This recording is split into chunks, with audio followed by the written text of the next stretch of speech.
사도행전 15장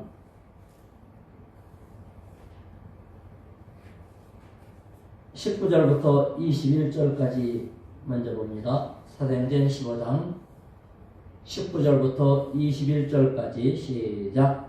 그러므로 내 의견에는 이방인 중에서 하나님께로 돌아오는 자들을 괴롭게 하지 말고 다만 우상의 더러운 것과 음행과 목매어 죽인 것과 피를 멀리하라고 편지하는 것이 오르니 이는 예로부터 각 성에서 모세를 전하는 자가 있어 안식일마다 회당에서 그 글을 읽음이라 하더라.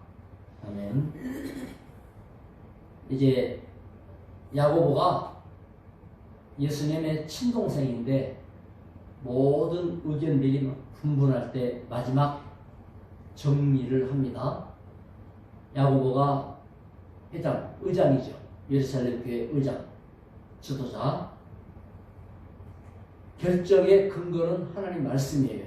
예수님의 동생이니까 내 마음대로 한다 이게 아니고 어떤 것이 하나님의 말씀에 가까우냐, 이방인들한테 율법 지키라고 하는 게 하나님 말씀에 가까우냐, 율법 없이도 예수 그리스도 십자가 구원의 복음만으로도 구원을 받느냐, 이거를 결정을 해줘야 되잖아요. 기준이 말씀이어야 된다 이 말이죠. 모든 일의 기준이 말씀이죠. 사실 성도들의 생활에서는 말씀 빼놓고 어떤 결정을 한다는 건 있을 수가 없습니다. 베드로가 이제 자기 경험을 말했죠. 사도행전 10장 경험이에요. 고넬료 방문했던, 그리고 온 가정이 세례받고 성령 충만했던 그 간증을 베드로가 이제 보고를 합니다. 그때 바울과 바나바가 이방인에게 성령이 임한 것을 자기들이 전도에 나가서 이방인 많은 지역을 다녔을 때에 표적도 일어나고 기사도 일어나고 귀신도 쫓겨나가고 병자도 고쳐지고 이런 일들은 성령이 오신 거 아니냐, 성령이 그들을 차별하지 않았다 하는 것을 선교 결과로 또 보고를 합니다. 보세요. 경험했던 내용들이 성령 충만이고 결과들이 쭉 나와요. 한두 사람의 경험이 아니죠. 사도들 경험들이 쭉 제시가 됩니다. 그런데다가 이 야고보의 말을 들어보면 하나님 말씀에도 어긋나는 일이 아니에요. 그 일이. 그래서 야고보가 일어나서 시몬 베드로의 연설 내용을 천중에게 다시 상기시켜 줍니다. 그리고는 아모스서 9장 11절 12절을 인용을 해요. 하나님 말씀을 들춰가지고 다윗의 후손 메시아를 약속했다. 그 메시아가 오시면 이방인들이 하나님께로 들어올 것에 대한 예언도 이렇게 되어 있지 않냐. 예언만 있고 성취가 없으면 그거는 말씀이 살아있는 게 아니죠. 그런데 예언이 성취가 됐다. 이거는 하나님이 지금 우리 중에 함께 하고 계시며 우리를 사용하고 계신다. 놀라운 일이다. 이래서 백성들을 주께로 다 불러내시고 받아들이는, 즉 한 공동체, 이방과 유대가 하나다. 이 선포를 합니다. 교회는 하나죠. 민족으로 바뀌거나 혈통으로 바뀌거나 지역으로 나뉘지 않는다. 그래서 베드로의 주장이 합당한 걸 깨우쳐 줍니다. 다만 이방인 신자들에게 몇 가지 지침을 전달해야 되겠다라고 이제 결정을 하고, 첫째, 할례를 안 해도 된다. 율법 그대로 안 따라도 된다. 이렇게 의무를 해지시켜 줬어요. 그리고 이제 4가지만 피해라라고 권하는 안을 제안을 합니다. 즉 유대인도 존중하고 이방인도 존중하는 그런 내용을 결정을 하는 거예요. 한번 살펴보도록 하겠습니다.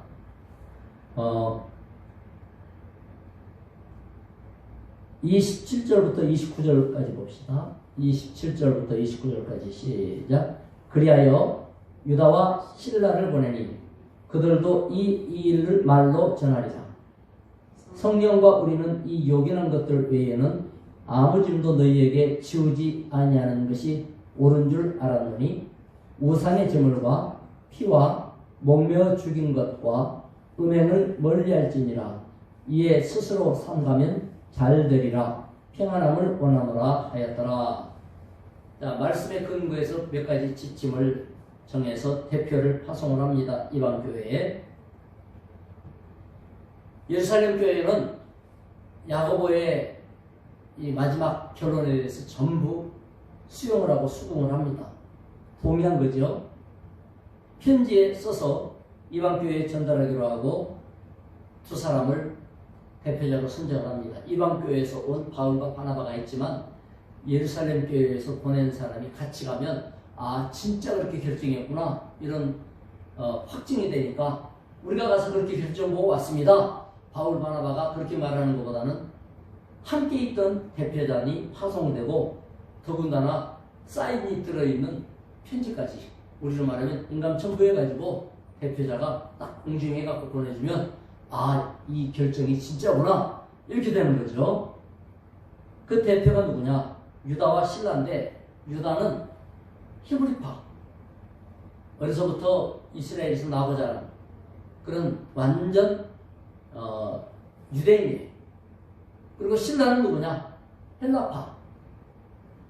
이방에서 낳고 자라고 예루살렘에 점거나 있는 신라. 그러니까 이방인과 유대인을 같이 지금 대표로 보내는.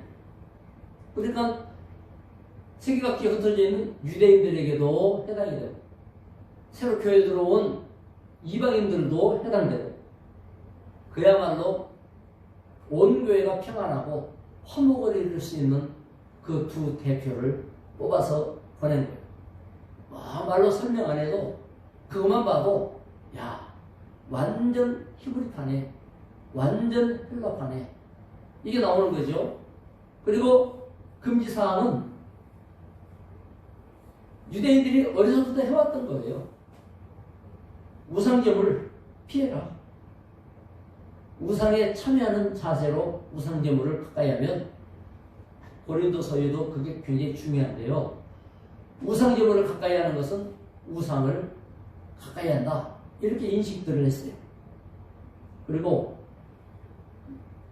우상 섬기는 이방인들은 생피를 마셨단 말이에요. 그거 금지시켰어요. 성경은 금지했어요. 피 처먹지 마라. 요즘도 사슴피니 뭐 이런 거 잘못 먹어가지고 기생충이 뇌로 들어가서 바보가 된 사람도 있고 제가 아는 사람도 저기 법원에 근무하는 분인데 몇 년 만에 만났더니 죽다 살았대요. 사슴피 먹으러 가가지고 기생충이 뇌로 들어갔는데 바보처럼 병원에 입원해서 싱글인간처럼 있다가 어떻게 또 그 기생충이 내려와가지고 창자를 뚫고 어떻게 뭐 나왔대요. 야, 이것들이 막 돌아다니는가 봐요. 그래갖고 어떻게 회복이 됐는데 걷는 것도 힘들고 지금도 말하는 것도 어렵다 그러면서 겨우 복직이 됐다 이런 얘기를 하더라고요. 이런 것만이 아니라 생명이 피해 있다는 의식 때문에 피채 먹지 말라 이렇게 했어요. 그리고 목매어 죽인 것 짐승을 잡아도 목매 달아서 잡아 먹는 그런 짐승들은 우리나라는 개를 그렇게 잡아먹었죠. 근데 그런 거 먹지 말라 또 이렇게 했고 또 하나는 음행을 멀리하라. 이건 도덕적인 거죠. 세상의 풍경. 그래서 신앙적 관습 또는 우리가 먹는 복은 이생 그리고 도덕적 관습 이런 것들을 정리해서 보냈어요. 이러니까 혼란스러웠던 교회들이 정리가 싹 된 거예요. 율법에 대해서는 이런 자세, 할례는 이런 자세, 또 예수 믿게 할 때 누구든지 그런 거 지킬 만한 그런 내용들은 율법은 아니지만 하나의 관습과 규칙으로서 그렇게 해나가자. 이렇게 되는 겁니다. 교회는 이런 규칙들이 세워져 있죠. 그리고 이런 일들을 통하여 성도들은 하나가 됩니다. 그 규칙에 따라가면 하나가 됩니다.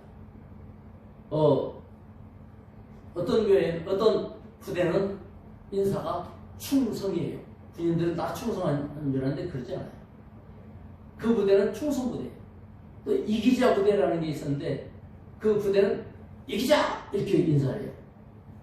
내가 있던 부대는 일당 100, 한 명이 100명을 당해야 된다. 해가지고 인사가 당 100! 이렇게 했어요. 부대마다 인사가 다 달라요. 그래서 그 인사를 딱 들어보면 우리 부대원. 이래가지고 일체감이 생기는 거예요. 그러니까 주님의 말씀에 은혜받을 때 아멘 하면 예수 믿는 사람이구나. 주여 이러면 길 가다가도 저 사람은 하나님의 백성이구나. 마음이 열리지 않습니까?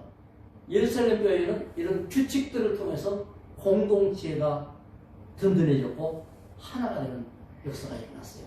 우리 안디옥 교회도 이 같은 여러 가지 일들이 우리들에게 있어서 어떤 때는 화자회도 하고 어떤 때는 이런 전도도 하고 이런 걸 통하여 공동체가 하나인 모습들이 드러나는 거죠. 오늘도 하나님의 자녀인 많은 증거들과 축복들이 우리들의 삶 속에 나타나고 표현되고 하나님 영광 받으시기를 축원합니다. 기도하겠습니다. 하나님 아버지 감사합니다. 예루살렘 교회가 든든해졌습니다. 이방 교회도 든든해졌습니다.